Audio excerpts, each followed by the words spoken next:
Hello, everyone, and welcome to The Y Generation, the show where we talk about all the things that matter.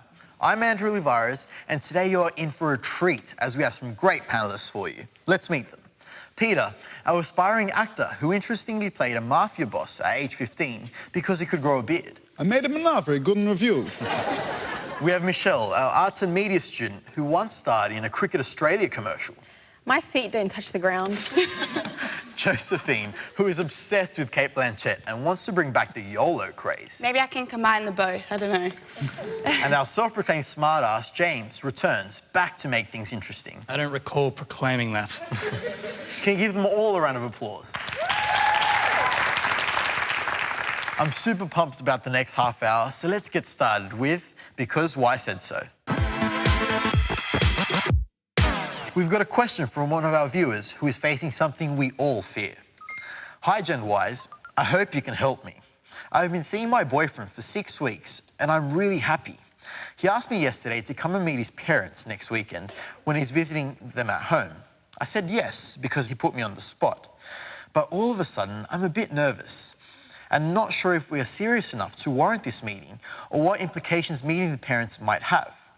And to make matters worse, I've never met a boyfriend's parents, so I don't know what to do or wear or say. Please help me. So what do you guys think? I think 6 weeks is a little bit soon, especially if she's going home to his family. Like, then you're going to have, like, breakfast conversations, lunch conversations, dinner conversations. Like, it's a lot. Yeah. But she said that she loves the guy. And if, like, the affection is true, and if her heart says it's so, then 6 weeks, 6 months, 6 years, what's the difference? You're going to meet them eventually. They're not going to change over time. But, what if meeting the parents, they have this such good, like, honeymoon period, and then she meets the parents and, like, they're awful, and then it impacts It could actually make it better, though. It could actually improve it. True. And I mean, if Meet the Parents taught me anything, it's that if you're a cat person and you're ready and willing to sit and pass a lie detector test, then you're ready to meet the parents. Yeah, but what if, as you said, the parents are horrible to her? This relationship is gone. It's broken after 6 weeks. It's a lot easier, though, in my opinion, for the girl to meet the parents itself. I mean, when I bring females home, even though that sounds quite bad, my mum Weekly. in particular is always like, oh, hey, girls, how you doing? You look lovely today. It's fantastic to meet you. But when I had a personal experience where it wasn't good for me, I happened to meet my ex's father, who is Greek for a start, so that's already a bit of trouble for me. And I happened to be wearing a shirt that compared George Bush with a certain other type of bush and proclaimed that one was better than the other. And that didn't go down too well for me. It doesn't even need saying, to be honest. But what should this girl be wearing? What should she say? What should she not say in front of these parents? No, Skin tight. I definitely think you have to impress the mother straight off the bat. Just wear something incredibly conservative. Because you said it's easier for the girls. No way. The Incredibly girls, conservative. So you're going to be putting a facade onto their parents. Absolutely. You must lie at all costs. Oh, yeah, absolutely. All costs. Do not be yourself. At all. Why bother, though? Why bother trying to impress the mother-in-law who's always going to hate you? Exactly. Not necessarily. You should just be yourself, and whatever happens, happens. If they hate you, you're not in a relationship with the parents at the end of the day. If I say YOLO in front of my boyfriend's parents... You're bringing it back. You're bringing it back. You know, I would kill you too, so that's fine. No, that's Probably more not just the impressive. They're going to think you speak a foreign language. They won't understand what you're saying. YOLO. Exactly. Exactly. So just like being not yourself. Yeah. Is that what you're saying? That's my number one tip. Just keep that facade on for years. They'll never know. Exactly. So be conservative, be a good girl, have your manners there. Like, they have this whole idea of you're taking away their baby boy. Yeah. Well, I hope she manages to impress the parents, but if not, there are plenty more fish in the sea. Time for our next email.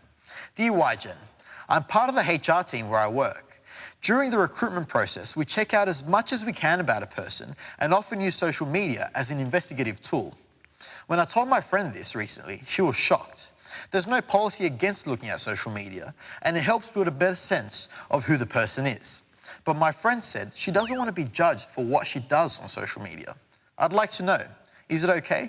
Michelle, would you do it? Yeah, sure. Why not? I mean, if the information's out there, you may as well make the most of it and utilise it. And honestly, if people don't want something out there, then don't put it out there. It's as simple as that. But don't you think social media, as it states, it's part of your social life, and your professional life has to be completely different. They should be separated. Absolutely. Absolutely.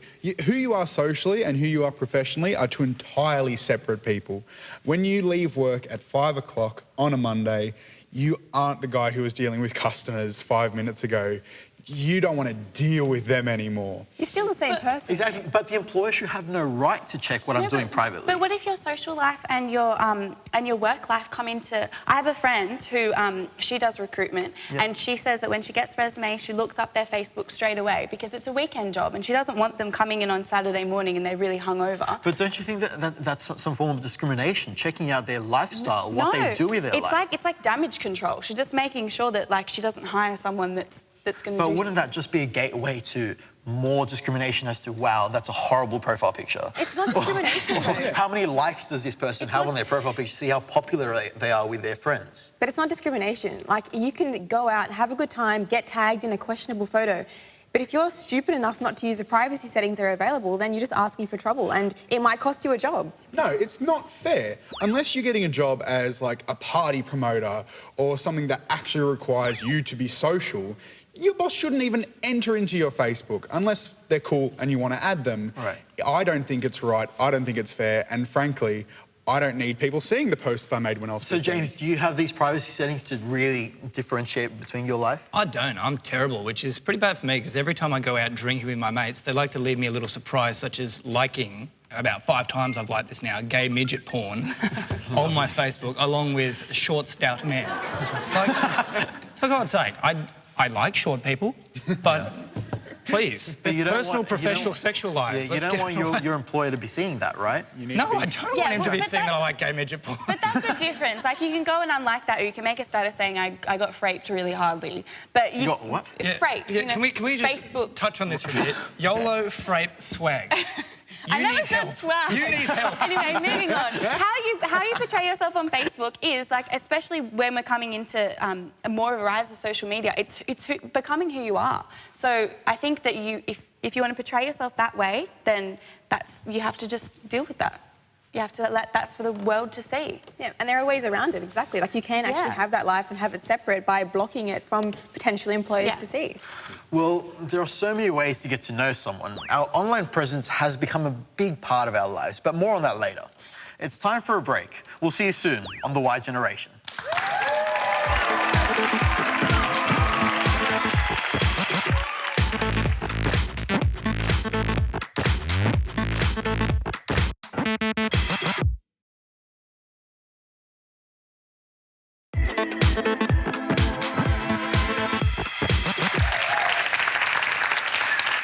Welcome back to YGen. The internet has evolved education. Now, a vast amount of resources are available to us through a simple search engine as well as established e-learning platforms.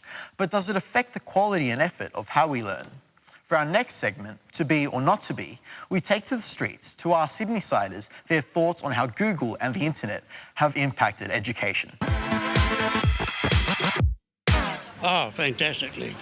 That's huge. In a way, it's very good, but in a way, it has made children to be very lazy. I think they've revolutionised education, actually. Easier to find information and stuff. I think it's enhanced education because you have all these, like, study groups on Facebook and people can connect so much quicker.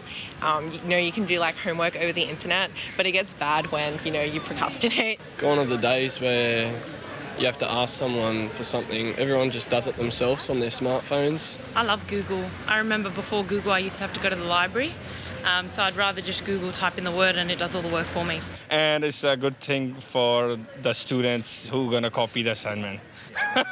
I couldn't possibly do an assignment without Google these days. How did old people get through high school without Google? I think we rely on Google too much. Sources of knowledge were found in books and the people around us, and that also comes into contact with manners and the way that people treat their elders these days. It helps with education because there's a lot of things that teachers won't teach you that you have to rely on other sources. Yeah, they have impacted. They've made it incredibly difficult. They've made it much easier to get some sorts of pre-packaged information. It's much harder to develop a coherent individual narrative. Dating, work life, and now education. The internet has certainly paved the way for us. So, how do you think Google and the internet have impacted education? What do you guys think? It's only improved. I think. It's only improved. Yes, there are easier ways for people to be dodgy about it, but realistically, I think it's just opened up so many pathways for people to learn, and I can now learn about stuff that I wouldn't even know existed 10, 20 years ago. But I think the question is how are you learning it and how much are you learning about it? You're just reading these little short summaries or short snippets, and there's no way to see if someone's their opinion is correct or anything. So you can believe anything. There's so much stuff out there that isn't correct, and you're taking it just at the face of it. There are negative implications for sure. I mean, like what was said in the video as well, you know, just type something in Google and it does the work for you. Well, I'd hate to be marking your work because you've sort of got to put in some effort as well. Yeah. And I mean, like we have so much information accessible at our fingertips 24/7, you know, on our smartphones, our tablets. It's just constant, and we're always flicking through different pages, and, you know, we've got so much basically in our eyes 24/7. And is it fair that we have all this information at our fingertips? There's this expectation for us to know so much more than what other generations did. It puts a higher onus on us to actually learn things, and not just learn them, but then become adept at them. Yeah. Like 10 years ago, if you were to go into your library, there's your books, that's your textbooks, that's what is the parameters of your assignment to do. Now you can, you know, Google in Papa Smurf or something and that'll somehow link back to what you're trying to do. I don't know how Papa Smurf does, but it will. It will, because Google happens. Wikipedia happens. Wikipedia happens for terrible, terrible people who cheat, and I'm totally not one of those. Yeah, but like you said, you go to a library and you have a bunch of books, but that is so much better of a resource than, say, a few websites. Like, It might be, though, but at least it limits what you have to know and what you have to find.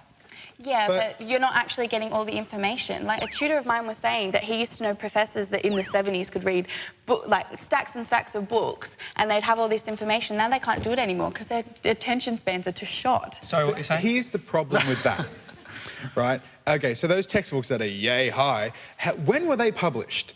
Like, a science professor can't do that. A science professor needs the internet because science is constantly changing. I follow a website that gives me massive updates every single week. It's called Twitter. There we go. But, like, they just invented an actual robotic hand that can be controlled by electrodes in your brain. I wouldn't know that if I read a textbook, because that textbook was published in 1994 and it's got outdated information. Well, back in 1994, we still used to think that Terminator was the only actual robotic hand, so that's probably a good update. Well, interesting conversation, guys. We'll be back after the break. In the meantime, check us out on social media under the hashtag YGenTV. If you're having trouble finding us, just Google it.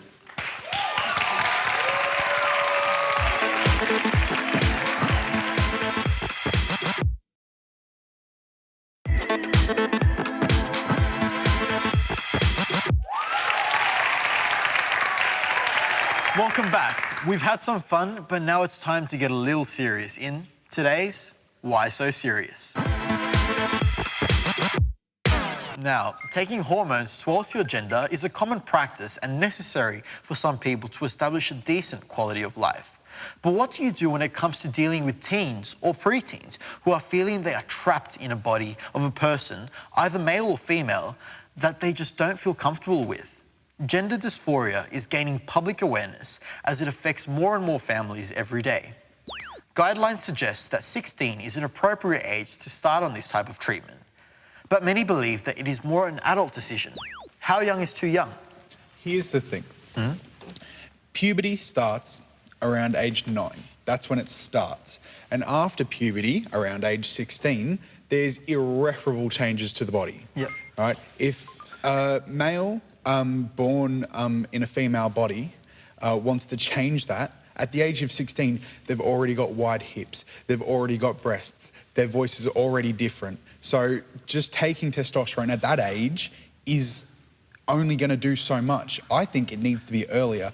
I think that there needs to be something around the ages of even 11 or 12, maybe even 10. But do you guys think that a 10-year-old would know who they really are? No, and I don't think it is irreversible. Clearly, you've never been to Thailand before, for a start. But I have a mate who works with me at Boeing, and I'll call him Mr. X, for example.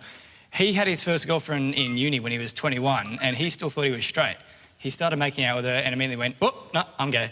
It was literally how it happened for him, and only then did he realise that he was actually gay. So how would he know that he was a a man trapped in a woman's body or a woman trapped in a man's body. Though. Like, some people could actually I'm find not out saying earlier. a blanket. And sexual attraction is different to knowing deep in yourself that you're uncomfortable in the body that you're in. But he didn't know that until that point happened. But it is up to the person, though. Like, if you're 12 and you're starting to have these feelings or thoughts, then I think that you should at least start undergoing counselling or getting educated on the process involved to change. And I think not take those hormones at that early age. Just get those counselling sessions. Counselling, yes. I think the hormones, probably I would go with the guidelines for 16, but counselling actually does sound like a good idea. Yeah, I think the counselling is probably a better idea just to get them mentally prepared, because when I was 11 or 12, I mean, I wanted to be an astronaut and then an environmentalist, and I changed a million different times. So if But what do you think counselling would have on this child? Like a 10-year-old has been living 10 years in this body that they don't want to be in, and you're going to force them to go into counselling to talk to a stranger about their life. I've got some trans friends. They knew at a very early age that they hated the body that they were in, and this whole body policing of trans kids causes suicide. Kids at the age of like 15 are killing themselves because of their depression, because of their gender dysphoria. But is anyone actually saying that you can't do that, though? Like, fair enough, hormones is one thing, but that's more of a safety procedure. Safety procedure? Well, you know, their body might not actually be adept enough to handle the drugs. It's a huge change. No. We already produce estrogen and testosterone. You produce testosterone. I produce estrogen. They're natural things. It's not a drug. It's just a supplement. Well, it's a delicate one, and I think we're going to have to move on. With women posting revealing and sometimes suggestive pictures of themselves online these days, it has caused debate over what is appropriate.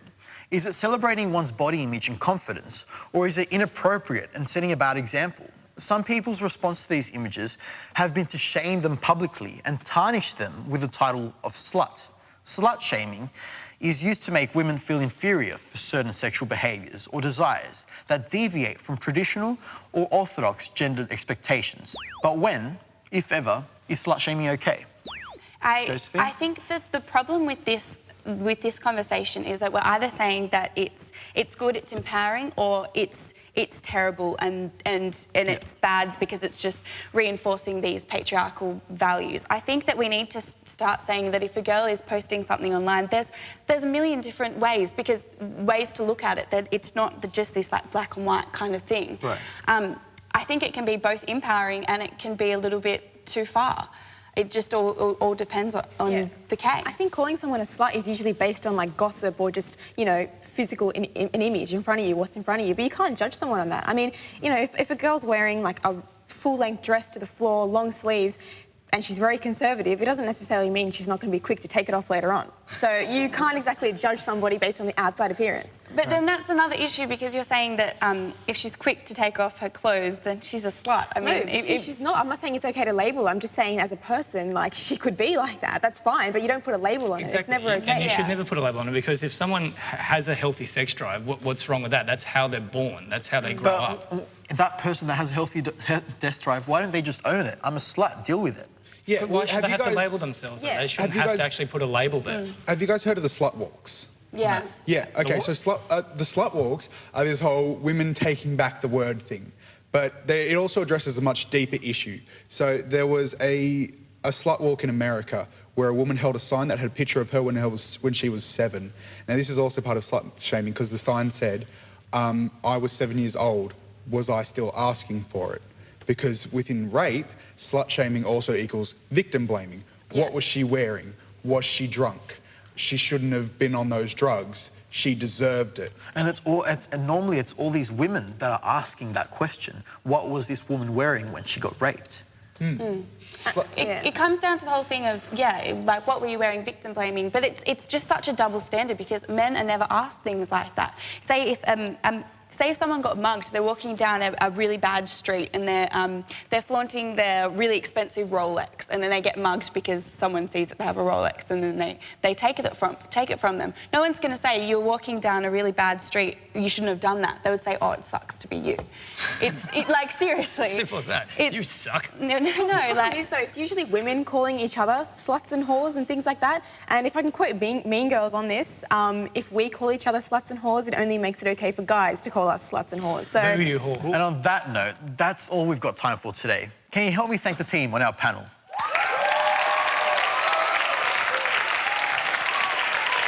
Join us again next week on The Y Generation. And in the meantime, we bring you yet another useless video that we're sure you'll enjoy as much as we did. Thanks for the company. Good night, Sydney. This video right here is gonna be for the ladies. So lads, if there's any of you out there watching, just sit back, relax, and just agree with everything I've got to say, because you probably will. Okay, so hello ladies. Right, girls, I don't get why so many of you are fucking obsessed with the thigh gap. I mean, SpongeBob has one, and so does my chicken at Nando's. But what? Why do so many of you want to have that shit? Dude, oh my god, look at her. She doesn't have a thigh gap. Ew, is what no boy has said ever. I swear to God, the only reason half of you girls want one of these gappy gappies is because your friend's girlfriend's boyfriend that you fancy has one, or the boy that you fancy's girlfriend has one, or that person that your crush keeps reblogging has one. Do it because it makes you happy and want to do it. Don't do it to impress somebody or because you want to fit in. I'm done. I'm gonna go back to bed. It's like 6 a.m.